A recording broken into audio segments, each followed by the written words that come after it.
Hi, I want to talk to you today about a new lens I bought. Well, actually, I didn't buy it. My wife bought it. I put it on my wish list on Amazon Prime, and she bought it for me for Christmas. And it's in the box here because I wanted to put it. I put it back in the box. I've already had it out and used it, and but I put it in the box so you could see how it comes and how it's packaged in the box.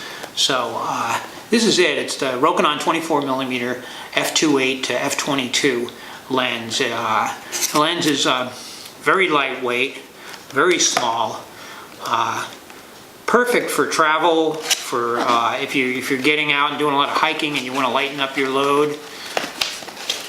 Really the perfect lens for that kind of thing. It only weighs, let me see, it weighs 119 grams or 4.2 ounces. I weighed it just today, and it's about 2 inches tall.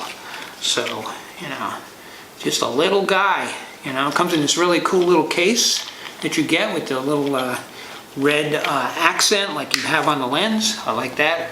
It's really kind of a nice little detail that Rokinon Samyang does. I call them Rokinon Samyang because they come, I guess it depends on what part of the country you're in, what the name of the lens is, but it's both made by the same company.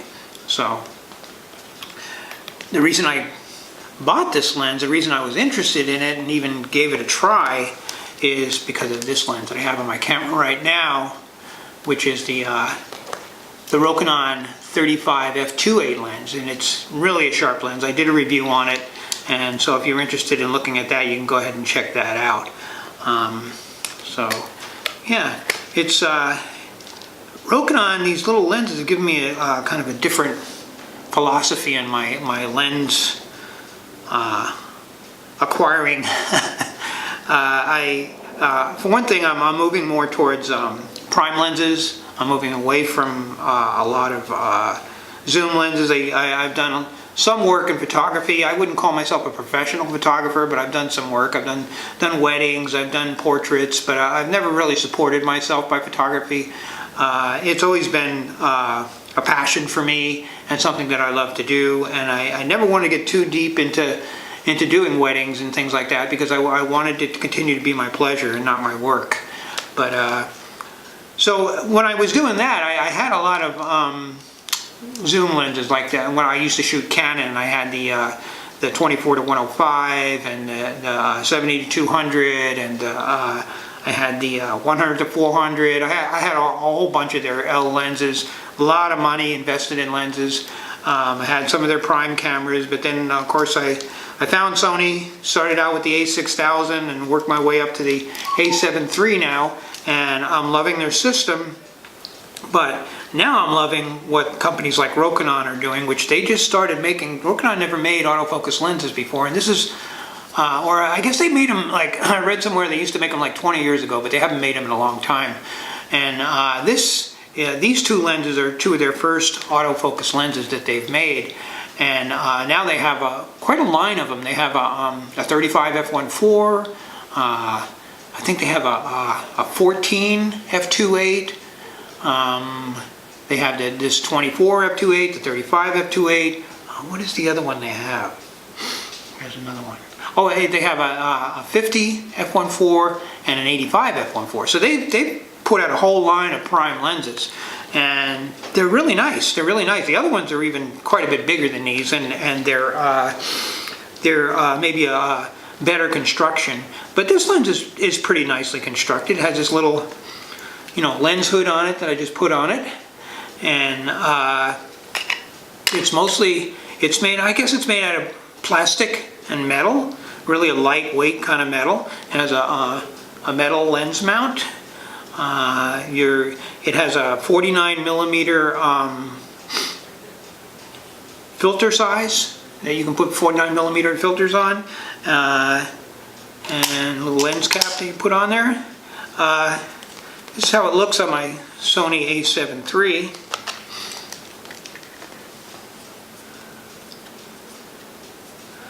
If I can find a little white dot, there it is.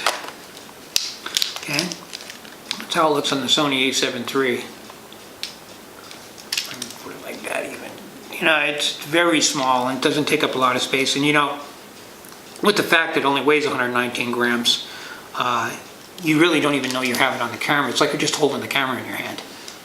And when you go out, the other day I went out hiking around, and it just makes it so much easier to carry. You know, the older I get, the lighter I want things to be. And then when we travel, you know, that just the heavier your gear is, the harder it is to carry it through the airport. And so I really like the size. I like the weight. The autofocus is really fast and accurate. The lens is sharp. Its sweet spot is f8. It shoots. I guess the sharpest parts are, I've been kind of taking test photos, and when I'm looking at the photos, the sharpness seems to be really the best between f5.6 and f11. f16, you can get fairly sharp images, but it kind of gets soft around the edges. But and I would say f8 is really the sweet spot for this lens. And for me, with a wide-angle lens, I would say 99% of the time I'm going to shoot this lens at f8. The f2.8 will only be used if I'm really low light and I really need to open up that aperture that far. Because mostly I'm going to be using this lens for landscape type photography, and that includes not just nature landscape, but urban landscape. Like when I go traveling and I'm shooting in cities and stuff like that, and I want a wider lens, I can just go ahead and use this lens, and it's just so much easier to carry around. And shooting at f8, like I said, it's sharp from edge to edge at f8 really nicely. And I'm going to show you some sample images that I've taken, and show you how it performs. I've been shooting with it for about 3 weeks now. I'm enjoying it. I'm liking it. I can give you an idea of the size of this lens compared to some of these other lenses that I have. And here's the Sony 50mm F1.8. You see that okay? And here's the Sony 28-70 kit lens. And here's the Sony 85 F1.8. That really dwarfs this lens. So it's really small, and it's really light, and it's perfect for travel. So really, you know, that's basically all I have to say about this lens. I'm going to show you some sample pictures. I really don't do real technical reviews. At least most of the time I don't. I guess I could call what I do is more like real world reviews, where someone asked me that. I've mentioned that before on one of my YouTube videos, and someone, well, what does that mean in a real world review? Well, what it means is that I judge the lens on how it works for how I do photography.